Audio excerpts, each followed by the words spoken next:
Hello guys, so ito na yung update kanina, yung trade ko ng XRP versus Philippine Peso. So kanina nag-set ako ng buy order sa price na 135. So makita nyo dito, na-hit na siya. So nakuha na yung order ko. So malalabas na siya dito sa trade history. So yun na siya. So ngayon, i-record ko na lang siya doon sa sa spreadsheet ko. So, ang total ko na XRP ay 113.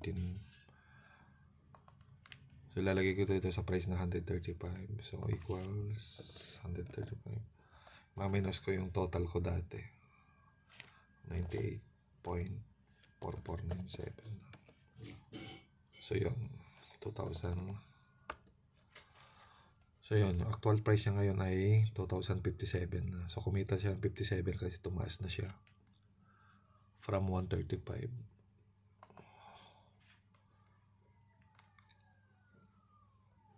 So yun. So far mag-aantay na lang muna ako ulit ng ng bagong trade. Bye.